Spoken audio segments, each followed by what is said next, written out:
Capítulo 7. O sentimento é a linguagem da alma. Se quiser saber o que é verdade para você em relação a alguma coisa, veja como se sente em relação a ela. O pensamento mais elevado é sempre o mais alegre. A palavra mais clara é sempre aquela que é verdadeira. O sentimento mais nobre é sempre aquele que chama de amor. Conversando com Deus. Neale Donald Walsch. Mateus, 36 anos, mês 10, dia 4. Eu acredito que as boas recordações são como programas que corrigem e reescrevem a nossa programação original, que se constitui de emaranhados de funções sinápticas de nossos cérebros, das conexões extrasensoriais entre corpo e alma, das implicações psicológicas do ego, dos problemas que consideramos insolúveis, pelo menos para nós. E uma dessas recordações se perde num passado tão distante que é constituído de fragmentos nebulosos. Um devaneio renovado por objetos que sobreviveram por um tempo suficientemente propício para que resistissem em minha memória de recordações mais firmes. E é possível que essas lembranças tenham criado novos contornos. Sobretudo a sensação primordial e instintiva que sobrevive e se soma às personalidades. Nada é por acaso. E é esta memória que tenho de Cosme e Damião e outros santos. Mateus, 5 anos, mês 10, dia 4. Anoitecia bem rápido. Para chegar lá eu tinha que atravessar um túnel enorme e escuro. Era molhado e manchado. Cheirava a roupa velha. Quando eu terminava, sempre correndo para que ficasse o menos possível, vi uma escada que não terminava nunca. Tinha dificuldade de respirar porque os degraus eram enormes, molhados e manchados.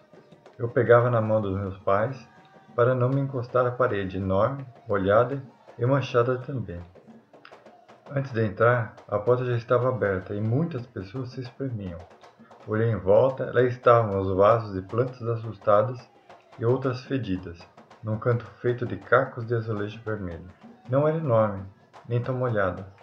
Havia música, esquisita e interessante, mas eu não enxergava direito o que estava acontecendo dentro. As pessoas estavam de pé e eu só queria ver um pouquinho. Apertei-me e empurrei pernas e bundas até chegar lá. E era maravilhoso. Um homem tocava um atabaque.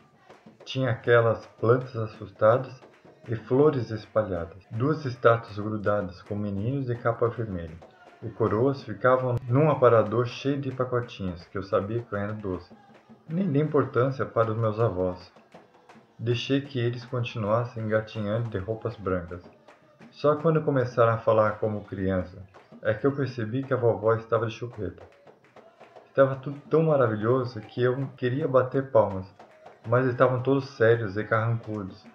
Na verdade, estava ansioso para que tudo terminasse, logo e pudesse ganhar o saquinho de doces. Aborrecido, e como toda a pressa é castigada, ainda tropecei um taco solto quando eu tentava receber o meu pacote. O chão machucava. Eu olhei para uma bunda enorme. Talvez tenha sido uma dessas últimas vezes em que vi assim. Depois eles passariam a ser iguais aos outros avós. E as recordações estranhas que se tornaram tão prosaicas para mim também tinham origem na segunda avó. Vovó estava apressada. Trocava-se com pressa, sem se descuidar das posses e batons. Eu tinha medo daquele quarto que escondia um monstro dentro do armário. Ela o chamava de peruca. E ficava numa cabeça de isopor sem olhos, nariz ou boca. E mesmo assim, ele nos encarava. Corri para o outro quarto para pegar a camiseta, olhando demoradamente os santos e as velas postas sobre um cômodo com tampo de mármore. Aqueles badulaques não deviam existir quando o quarto pertencia ao meu pai. Gostava da cama, de molas e do cheiro de ramo seco de arruda na fronha.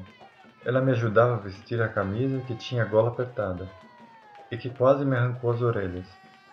Partimos de casa. Eu li as placas com o nariz colado no porta-luvas, achando que ela não enxergava bem. Também era noite e eu estava ansioso porque sabia onde íamos. Estava cheio de gente, sentados em bancos de madeira. Como sempre, nós sentamos onde eu não conseguia ver nada. O tempo era interminável. Vez ou outra eu me levantava e sentava, pois deitava no banco querendo dormir, quando acontecia algo diferente. Uma mão flutuava no ar, segurando uma rosa sobre as nossas cabeças. Cansei-me, ansioso, por fim, ouvi palmas e música. E então, o momento mais aguardado. Pipocas eram arremessadas sobre nós e caíam no chão. E eu tentava catar todas e enfiar na boca, inclusive as do chão. Com o tempo percebi que essas coisas não eram nada normais. Porém, são exatamente estas, e muitas outras, lembranças que me permitem que eu entenda o planejamento espiritual e eu aceite com bastante passividade e amor. Lamentavelmente, como efeito colateral, tenho pavor dos rituais católicos, de gente com togas e túnicas e chapéus esdrúxulos, e até pouquíssimo tempo guardava minhas roupas no mesmo guarda-roupa em que a peruca ficava me afrontando. Não acho que a minha infância tenha sido preenchida de fatos bizarros e incongruentes. É uma questão de hábito. Quando crescemos, temos a tendência de julgar nossos atos de criança. Eu fico feliz em não achar falhas, se bem que ainda não entendo a razão pela qual derramei carrinhos de plástico para brincar em um açude numa praia de pedra. E são essas memórias infantis que me suscitam a confiança de que todos nós passamos quase toda uma vida buscando essa sensação de liberdade, de ingenuidade e de uma profunda felicidade pelas coisas mais simples. Na simplicidade de perguntar e ter respostas claras. Amizade com disposição tola, sem maldade e cheio de vitalidade. E Jesus ainda declamava que para lhe deixassem vir as criancinhas.